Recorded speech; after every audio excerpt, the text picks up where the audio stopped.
ഹരേ കൃഷ്ണ. ഇനി നമുക്ക് 10ാമത്തെ ശ്ലോകം നോക്കാം. അന്വഞ്ചമാന ജനനീ ബൃഹച്ചലശ്രോണീ ഭരാക്രാന്തഗതി സുമധ്യമാ ജവേന വിസ്രംസിതകേശബന്ധനച്യുതപ്രസൂനാനുഗതി പരാമൃശത്. ആ യശോദാമ്മയുടെ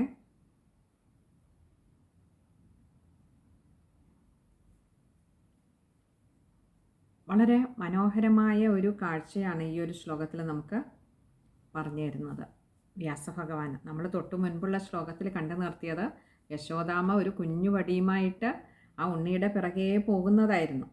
ഇനിയും അടുത്തത് പറയുകയാണ്, അൻവഞ്ചമാന ജനനീ ബൃഹച്ചലശ്രോണീ പരാക്രാന്തഗതി.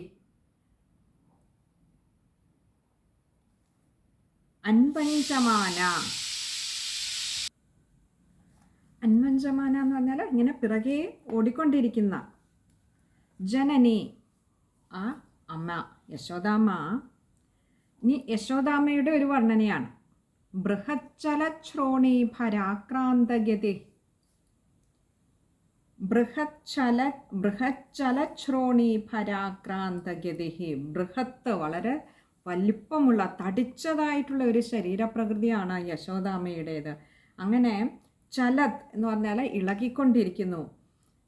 അമ്മ നല്ല വേഗത്തിൽ ഓടുന്നുണ്ട്. പക്ഷേ ഈ ഉണ്ണിക്കാണെങ്കിൽ വികൃതി കൂടുതലായതുകൊണ്ട് തന്നെ അവിടെ മുറ്റത്തേക്ക് ഇറങ്ങിക്കഴിഞ്ഞാൽ അവിടെയൊക്കെ ധാരാളം, നമുക്കറിയാം ഗോകുലമാണ്, ധാരാളം ഗോക്കളുണ്ട്. അങ്ങനെയുള്ള ആ ഗോക്കളുടെ 4 കാലുകൾക്കിടയിലൂടെ ഉണ്ണി അപ്പുറേക്ക് ഓടും. അവിടെ നിന്ന് വീണ്ടും മറ്റൊരു ഗോവിൻ്റെ കാലുകൾക്കിടയിലൂടെ ഇപ്പുറത്തേക്ക് വരും. അമ്മയ്ക്ക് അങ്ങനെ പോകാൻ പറ്റാത്തതുകൊണ്ട് അമ്മ അങ്ങനെ പശുവിൻ്റെ അപ്പുറത്തുകൂടി ഒരു വശത്തുകൂടി ഇങ്ങനെ പശുവിനെ പ്രദക്ഷിണം വെച്ച് വരുന്ന പോലെ അമ്മയ്ക്ക് ഓടിയേ മതിയാകൂ. ഒന്ന്, അമ്മയ്ക്ക് നല്ല തടിച്ച ശരീരമാണ് യശോദാമ്മയ്ക്ക്. ആ ശരീരവും വെച്ചും കൊണ്ട് അധികം വേഗത്തിലോട്ട് ഓടാനും വയ്യ. എന്നാൽ തൻ്റെ ഉണ്ണിയെ പിടിക്കണമെങ്കിൽ ഓടാതെയും വയ്യ. അങ്ങനെ അമ്മ അങ്ങനെ തൻ്റെ കഴിവിൻ്റെ പരമാവധി ഈ തടിച്ച ശരീരവും വെച്ചുകൊണ്ട് ഓടുമ്പോൾ തൻ്റെ ശരീരഭാഗങ്ങളൊക്കെ അങ്ങനെ ഇളകുകയാണ്. ബൃഹച്ചലശ്രോണി പരാക്രാന്തഗതി.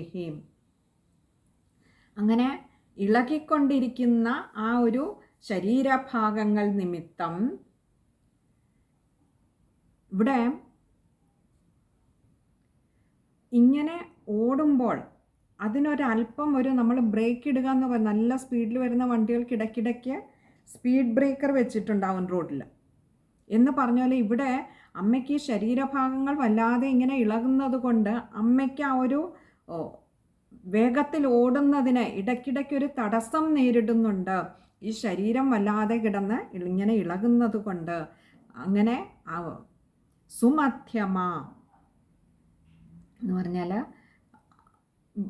വളരെ എന്ന് പറയുമ്പോൾ തന്നെ നല്ലത് എന്നുള്ള ഒരു അർത്ഥത്തിലാണ്. വളരെ ശോഭനമായിട്ടുള്ള മധ്യഭാഗത്തോടു കൂടിയവളായി. അപ്പോൾ ആ മധ്യഭാഗത്തിനും മുകളിലും താഴെയും ഒക്കെ ശരീരഭാഗങ്ങൾക്ക് ഒരു തടിച്ച ശരീരപ്രകൃതമായതുകൊണ്ട് തന്നെ അവയൊക്കെ ഇങ്ങനെ ഇളകുമ്പോൾ അമ്മയ്ക്ക് അങ്ങോട്ട് വേഗത്തിൽ ഓടാനും വയ്യ. അമ്മയുടെ ഈ ശരീരത്തിൻ്റെ ഭാരവും വലിച്ചുകൊണ്ട് ഓടുക അത്ര എളുപ്പവുമല്ല, ഉണ്ണിയെപ്പോലെ ഓടുക എളുപ്പമല്ല. അതുകൊണ്ട് അങ്ങനെ, എന്നാൽ മധ്യഭാഗം വളരെ ഒതുങ്ങിയതാണ്. അങ്ങനെ വളരെ മനോഹരമായിട്ടുള്ള മധ്യഭാഗത്തോടു കൂടിയ സുമധ്യമ. ജവേന വിസ്രംസിത കേശബന്ധനച്യുത പ്രസൂനാനുഗതി പരാമൃശത്. ജവേന എന്ന് പറഞ്ഞാൽ ആ വേഗം കൊണ്ട് അമ്മ ഇങ്ങനെ വേഗത്തിലാണ് ഓടുന്നത്. ഇടയ്ക്കൊന്ന് വേഗം കുറയ്ക്കും. തനിക്ക് തന്നെ തൻ്റെ ശരീരത്തെക്കുറിച്ചൊരു ബോധം വരുമ്പോൾ വേഗം ഒന്ന് കുറയ്ക്കും. പിന്നെയും വളരെ വേഗത്തിൽ ഈ ഉണ്ണിയുടെ പിന്നാലെ ഇങ്ങനെ ഓടുകയാണ്. ആ സമയത്ത് വിസ്രംസിത കേശബന്ധനച്യുത പ്രസൂനാനുഗതി. വിസ്രംസിത എന്ന് പറഞ്ഞാൽ അഴിഞ്ഞു പോകുന്ന, ആ കെട്ടിൽ നിന്നും വിട്ടുപോകുന്ന, കേശബന്ധന തലയിൽ ബന്ധിച്ചിരിക്കുന്നവയിൽ നിന്നും വിട്ടുപോകുന്ന, ച്യുതപ്രസൂനാനുഗതി ആ ച്യുത എന്നുദ്ദേശിച്ച് ഇവിടെ അങ്ങോട്ട് താഴേക്ക് പതിക്കുന്നത്. പ്രസൂനം പുഷ്പങ്ങൾ. പ്രസൂനാനുഗതിഹി ആ തലമുടിക്കെട്ടിൽ നിന്ന് അങ്ങനെ വീണു പോകും. തലനിറയെ അങ്ങനെ രാവിലെ പൂക്കളൊക്കെ വെച്ച് അലങ്കരിച്ചിട്ടുണ്ട്. കുളിയൊക്കെ കഴിഞ്ഞ് പൂക്കൾ വെച്ച് അലങ്കരിച്ചാണ് അമ്മ ഈ ഉണ്ണിയുടെ ഗീതികളൊക്കെ അങ്ങനെ പാടിക്കൊണ്ടിരിക്കുന്നത്. അങ്ങനെ ഉണ്ടായിരുന്ന ആ അമ്മയുടെ ഈ ഒരു വേഗത്തിലുള്ള ഓട്ടം നിമിത്തം തലയിൽ കെട്ടിവെച്ചിരുന്ന ആ പൂമാലയിൽ നിന്നും ഉതിർന്നു വീഴുന്ന പൂക്കൾ, ആ പൂക്കളാൽ അനുഗതിഹി പ്രസൂനാനുഗതിഹി പിന്തുടരപ്പെട്ടവളായിട്ട്, അതായത് ഈ അമ്മ ഇങ്ങനെ ഓടുമ്പോൾ അമ്മ പോകുന്ന വഴിയിലൊക്കെയും ഈ പൂക്കൾ വീഴുന്നുണ്ട്. അപ്പോൾ ഇവിടെ വ്യാസഭഗവാൻ ഒരല്പം ആലങ്കാരികമായി പറഞ്ഞിരിക്കുകയാണ്, ആ അമ്മ പോകുന്ന വഴിയിലൊക്കെ ഇങ്ങനെ പുഷ്പവർഷം നടത്തുകയാണോ എന്ന് തോന്നും. കാരണം അമ്മ എന്തിനാ പോകുന്ന? ആ ഉണ്ണിയെ പിടിക്കുവാനായിട്ട്.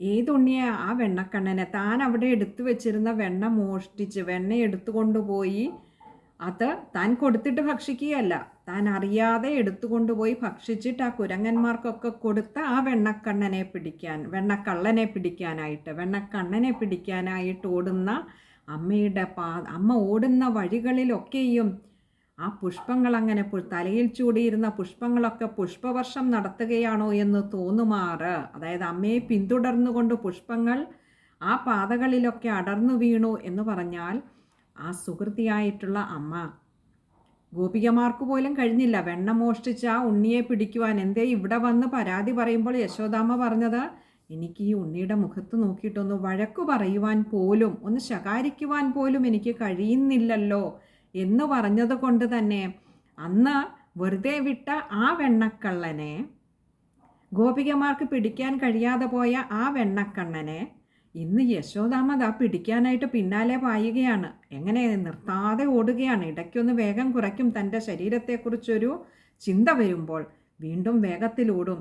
ഇത് കണ്ടിട്ട് ആ മൂർത്തിയെ പിടിക്കുവാനായിട്ട് യോഗികൾക്ക് പോലും അസാധ്യമായിട്ടുള്ള ആ പരബ്രഹ്മമൂർത്തിയെ പിടിക്കുക എന്ന ലക്ഷ്യത്തോടുകൂടി ഉണ്ണിയുടെ പിറകെ ഓടുന്ന യശോദാമ്മയുടെ പോകുന്ന പാതകളിലൊക്കെ പിന്തുടർന്നുകൊണ്ട് തലയിൽ ചൂടിയിരുന്ന പുഷ്പങ്ങളൊക്കെ പുഷ്പവർഷം നടത്തി. അങ്ങനെ ഓടി ഓടി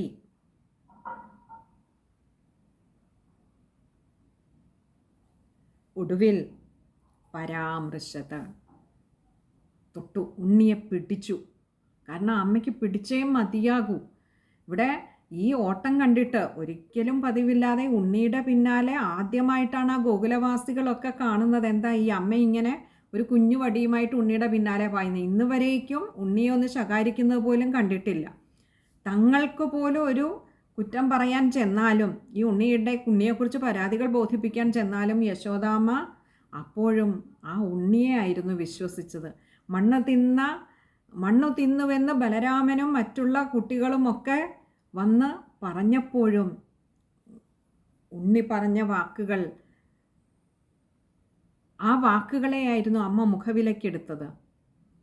ബ്രഹ്മസത്യം ജഗത് മിഥ്യ. ഈ ജഗത്തിലുള്ളവർ പറയുന്നതൊക്കെ പൊളിയാകാം, പക്ഷെ തൻ്റെ ഉണ്ണി പറയുന്നത് തെറ്റില്ല, തനിക്ക് തൻ്റെ ഉണ്ണി പറയുന്ന വാക്കുകളാണ് വലുത് എന്ന് കരുതിയിരുന്ന ആ അമ്മ ഇപ്പോൾ ദാ ഒരല്പം ഒന്ന് മാറി. എന്തേ കണ്ടിരിക്കുന്നു കൺമുൻപിൽ? താൻ തന്നെ വെച്ചിരുന്ന വെണ്ണ എടുത്തുകൊണ്ടുപോയി.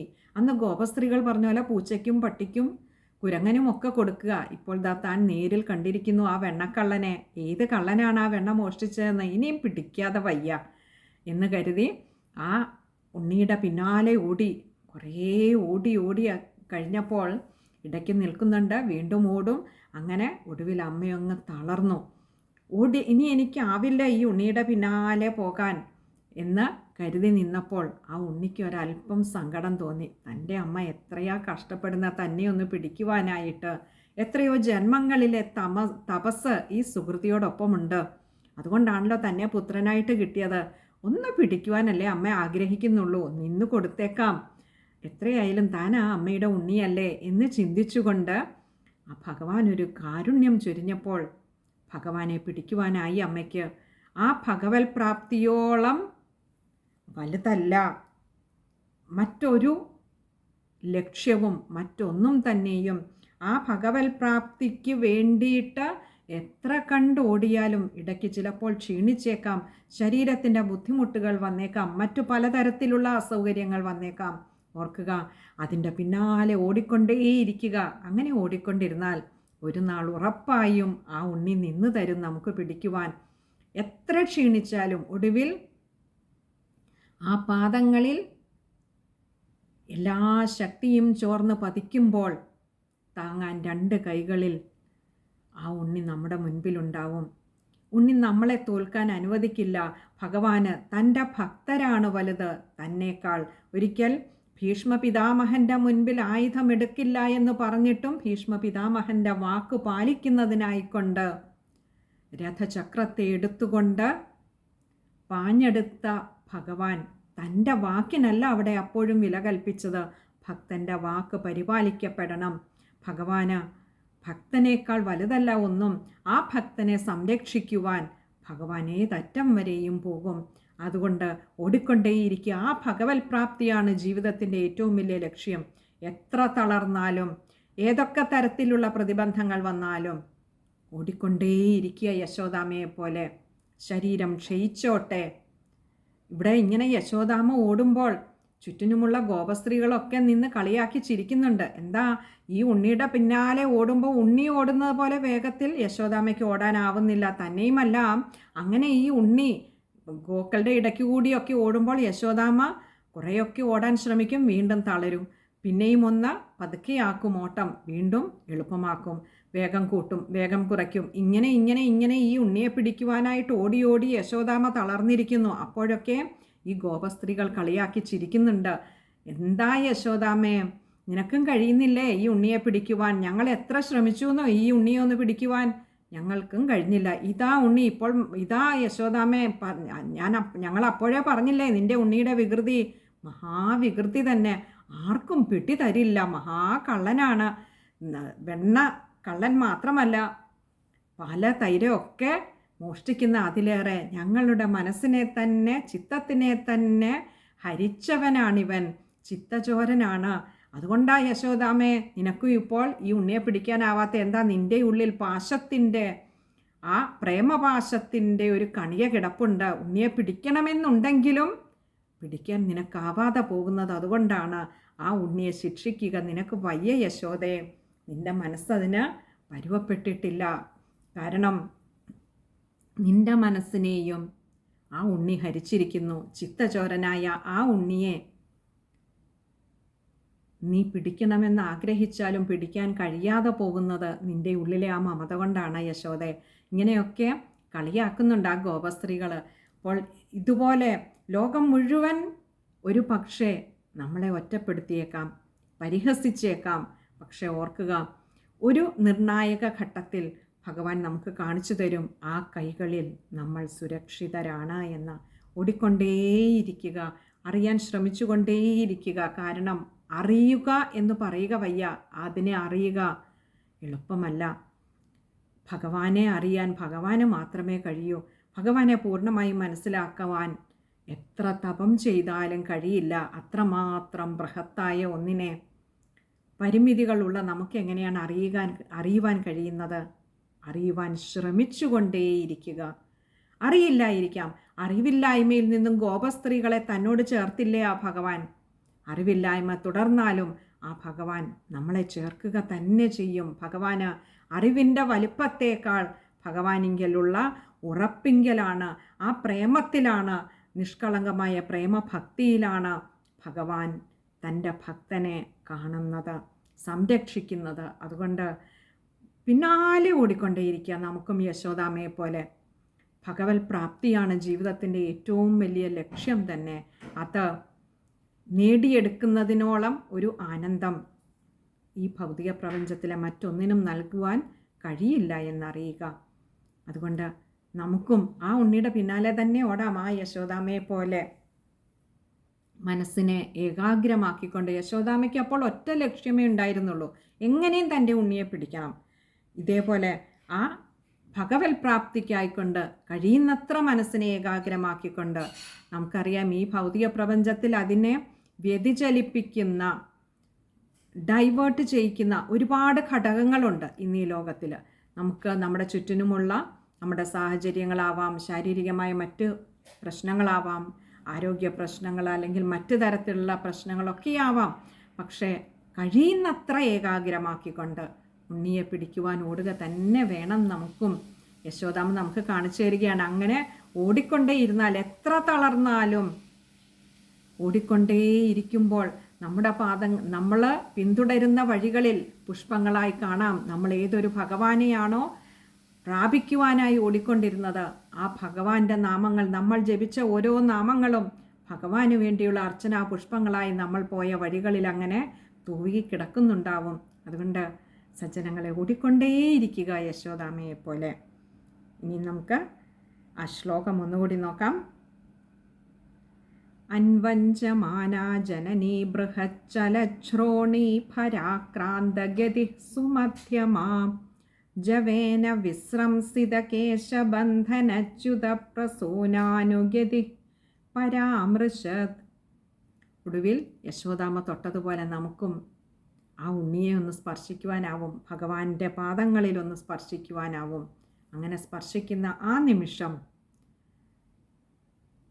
മനസ്സിനെ പൂർണ്ണമായും ആ പാദങ്ങളിൽ സമർപ്പിച്ച് ഭഗവാന്റെ പാദങ്ങളിൽ ഒന്ന് സ്പർശിക്കുന്ന നിമിഷം ഭഗവാൻ കുചേലനെ ആലിംഗനം ചെയ്തതുപോലെ നമ്മളെയും ചേർത്ത് നിർത്തുക തന്നെ ചെയ്യും, തന്നോട് ചേർക്കുക തന്നെ ചെയ്യും. നമ്മളും ഈ ഓട്ടത്തിൽ കുചേലനെ പോലെ തന്നെ കയ്യിലൊന്നും കരുതിയിട്ടുണ്ടാവില്ല. പക്ഷെ ഉള്ളിൽ നിറഞ്ഞ പ്രേമഭക്തി മാത്രമായിരിക്കാമുള്ളത്. നാവിൽ ഭഗവാന്റെ നാമങ്ങളുമാവാം.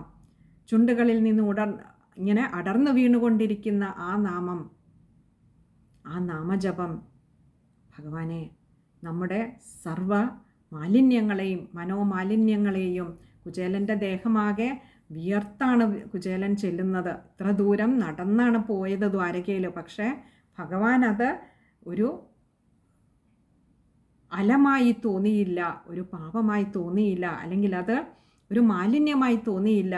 തന്നോട് ചേർക്കുന്നതിന് ആ രാജകൊട്ടാരത്തിൽ സർവ്വ പ്രൗഢികൾക്കും നടുവിൽ കഴിയുന്ന ഭഗവാൻ തന്നോട് ചേർത്ത് നിർത്തിയതുപോലെ നമ്മുടെ എല്ലാ മാലിന്യങ്ങളും അപ്പോഴേക്കും വിയർപ്പ് കണങ്ങളായി പൊടിഞ്ഞു വീണിട്ടുണ്ടാവും. ഭഗവാൻ ചേർക്കുക തന്നെ ചെയ്യും തന്നോട്. അതുകൊണ്ട് സജ്ജനങ്ങളെ സദാ പ്രേമഭക്തിയോടുകൂടി, കഴിയുന്നത്ര ഏകാഗ്രതയോടുകൂടി ഭഗവാനെ പ്രാപിക്കുവാനായി തന്നെ ഈ പ്രയാണം, ഈ ജീവിത പ്രയാണം അങ്ങനെ തുടർന്നുകൊണ്ടേയിരിക്കുക. ഇനി ആ ശ്ലോകം വായിക്കുമ്പോൾ ശ്രദ്ധിക്കേണ്ട കാര്യങ്ങൾ, ആദ്യത്തെ കുറച്ച് വലിയ സമസ്ത പദങ്ങളുള്ള ഒരു ശ്ലോകം തന്നെയാണ്. ബൃഹച്ചലശ്രോണി പരാക്രാന്തഗതി, അതത്രയും കഴിയുന്നതും ചേർത്ത് തന്നെ വായിക്കുക. അവിടെയും ഒരു വിസർഗവും കൂടി വരുന്നുണ്ട്, പകുതി ഹകാരത്തിൽ വായിക്കുക. അത് അടുത്ത വരിയിൽ വിശ്രംസിത കേശബന്ധനച്യുത പ്രസൂനാനുഗതി, അവിടെയും അതത്രയും കഴിയുന്നതും ചേർത്ത് വായിക്കുക. അതുപോലെ വിസർഗമുണ്ട്, പകുതി ഹകാരത്തിൽ വായിച്ചു നിർത്താൻ ശ്രമിക്കുക. ഇത്രയും കാര്യങ്ങളാണ് ആ ഒരു ശ്ലോകം വായിക്കുമ്പോൾ ശ്രദ്ധിക്കേണ്ടതായിട്ടുള്ളത്. ഇനി അടുത്തത് 11ാമത്തെ ശ്ലോകമാണ്. അതടുത്ത സത്സംഗത്തിൽ കാണാമെന്ന് കരുതുന്നു. ഹരേ കൃഷ്ണ.